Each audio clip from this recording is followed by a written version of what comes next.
SMT Nation, we back. Nation, you guys need to know this, especially those of you that have the T-Mobile home internet or are interested in it. The changes at T-Mobile when it comes to the service are very fluid right now. A lot has changed. You definitely want to stick around for the contents of this video. New plans, new terms, new rules. Anyways, let me tell you all that's happening. Link for the article from Android Authority will get you guys caught up to speed on what's been going on as I go through some of these details. So a link for that will be in the description.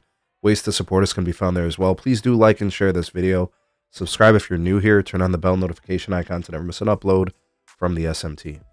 All right, folks. So some of you who are T-Mobile customers and have been using the T-Mobile 5G home internet, you've been enjoying it. You've enjoyed it, based on the experience. It's been an upgrade over your legacy wireline network, possibly DSL or crappy cable.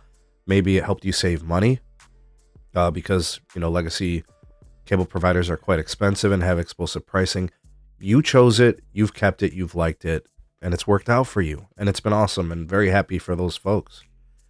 Well, T-Mobile's been changing things. Let's talk about the most recent changes in which, T-Mobile started instituting a 1.2 terabyte, data threshold. Basically, once you use that much, you are going to be kind of subject to, throttling and data management, at times of congestion and heavy usage, behind lighter home internet users. Now, don't forget that T-Mobile home internet already is on a lower priority than the rest of the mobile users on the network, including prepaid, hotspot data, free lines, and all of those things, and the premium users. So you're already kind of at the bottom of the totem pole. That takes you even further down. Why would T-Mobile do that? Because it's network preservation. They're trying to get the most money out of their network without crushing all of the capacity from power users, right? And actually, if you think about it, it's really designed to try to keep the power user away. Just the fact that those terms exist might be enough to keep power users away, which T-Mobile, while they don't really care whether or not you're a power user, they put in those terms to protect themselves from you, right? It's technically on a mobile network, one could consider that network abuse. But anyways, topic for another video, I suppose. But now we got these new plans. You have, the two new home internet plans, which are this travel plan, which is called the Away plan. And then you have like the new T-Mobile home internet plan, whatever, right? And really the difference between them is one is a traditional fixed wireless plan. One address, you sign up for it, that's where you use it. T-Mobile's cool with it, you're cool with it, it's great. It's a traditional home address use case. The Away plan is designed for the traveler, frequently moving the gateway around. Maybe you live in a mobile home or something like that, or and you change locations frequently, or you live in that RV life, the nomadic life, or just business travel, and it's one of those kind of use cases for you. That might be kind of what they're targeting this for. But check out the pricing. They really left the T-Mobile home internet, the basic one, kind of the same, right? $70 a month, but auto pay and whatever, and having a line on their mobile connections brings you down to $50. Okay, so maybe that's a little bit more expensive than it was previously as advertised. But with the Away plan, just by creating the Away plan, it's $110 per month if you auto pay, but you get 200 gigs of data. If you want unlimited, you got to pay $160, and that's with auto pay, right? Those numbers are higher without auto pay. And you guys know how T-Mobile's security is when it comes to payment information, your social security number, and all those things. All right, so just throwing this out there. When T-Mobile created the Away plan, they basically said Geo-Locks are now a thing. Now, for most of you, I think most people using this, they signed up for it for their home address. They haven't moved it. They don't move it. Most people. There are some people, and I'm not going to say those people are nefarious. I'm not saying those people are bad people, but they're misusing the service. It's designed to be at a fixed address where T-Mobile can account and manage capacity accordingly where those devices are registered. So they can look at future use, they can look at current use, they can kind of model how many users they can fit on the network, if they can put some more people on, or they're going to close off signups to a sector. That's why that exists, right? The whole fixed concept. Now, they'll let you do your little travel thing, but you're going to pay a lot more money. So once they created that, folks, they just made a huge problem. There are people who signed up for the home internet, not at their home address. They didn't qualify for it at their address, so they used a different address. You had T-Mobile home internet being sold to customers who were, changing their address on purpose. You had sellers of the home internet, right? The employees who were just worried about a sale.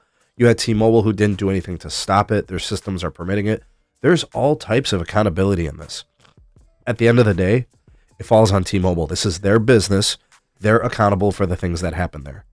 So there are about to be a large group of customers who are about to be mad as hell if the Geo-Lock goes live on their gateway and all of a sudden it's no longer active because GPS positioning indicates they are out of the zone of their address.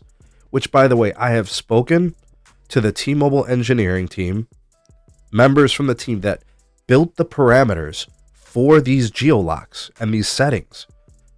They know where you are within 6 meters. So how far you think you're going to move away from the address you signed up for? What do you think? You're going to get down your driveway? Maybe a couple doors down and it's over. It's going to, brick it. No connectivity, right? So using it in a car, using it in an RV, that's probably not going to work anymore if they do indeed execute this.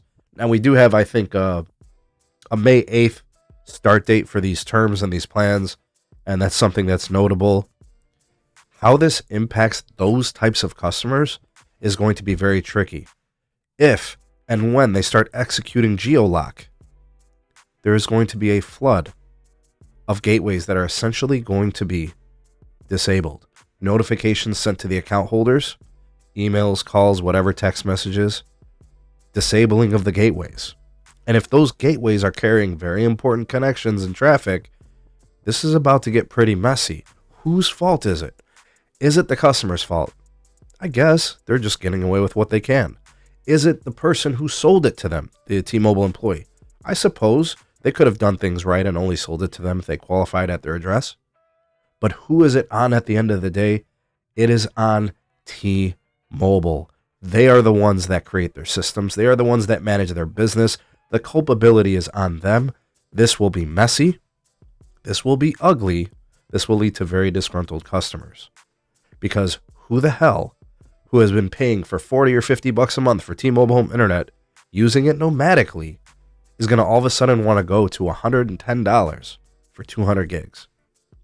Or $160 if they want to go unlimited. Mind you, the typical home internet customer from T-Mobile uses somewhere around like 600-700 gigs. 200 gigs is 1/3 of that. It's not going to cut it. I mean, somebody would really have to change and moderate their usage patterns. So T-Mobile, in an act of, I guess, an awakening, realizing that, this network capacity is limited and we don't want to pay money to create more of it. I mean, let's call a spade here. They're not really embracing the grind, are they? They talk about their spectrum position and their N41, and they talk about the fastest network and all this capacity. This looks like a white flag to me. They're not building capacity for this service. It's excess capacity. And the way that they plan on monetizing it and increasing margins and profits and revenues is by taking the power users or the inappropriate users and getting traditional users who should be allowed to get the service, right? Lighter users and those things with the whole rules of the threshold and all those things. T-Mobile's changing the rules for their home internet before our very eyes. As a customer, you need to respond accordingly. It may or may not be for you anymore. It might still be for you, which is great. Keep it, use it. It's fantastic. Good business transactions are happy customers, happy businesses. But if the terms have changed enough to where things don't make sense anymore, you're looking for a new option. I don't know many people who are going to want to play that Nomad fee. That's just too expensive. T-Mobile does not have a version of a plan, whether home internet or wireless lines, that is worth $110 or $160. No way, no how. They are insane. I will reiterate, No carrier has a network that is worth $110 or $160 a month. Not for home internet, not for mobile use cases. Definitely not T-Mobile, who remind you who is still working to harden their network by putting backup power on a lot of their sites, who still to this day have trouble with connectivity during issues like whether it's power outage, their network is managed by third parties in most cases, engineers, technicians. Their responses are out of their hands oftentimes. Their fiber providers, what if there's a fiber cut? I mean, it's eventually going to get fixed, but these are things that you have to think about when you make a decision to have a provider. How reliable is it? What am I willing to pay for it? These are all things. These prices essentially doubled and tripled. And in some ways, you are getting lesser than you ever have. That's the way things are in 2024. You guys getting this? Are you going to stay with T-Mobile under these new terms and plans? Are you going to explore other options?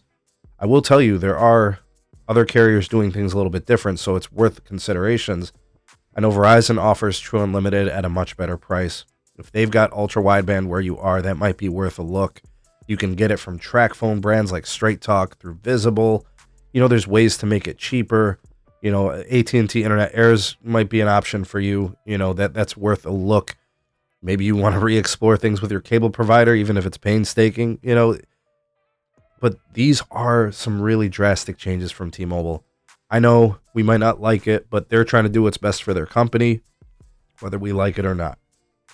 I hope you guys learned something here from these new terms. If you did, you know, please do share this. Let others know what's going on. Anybody within your family, your friend circle, you know, give them the news. But comment down below your thoughts and opinions on this. You're all the voice of the people, the SMT Nation. Let your voice be heard.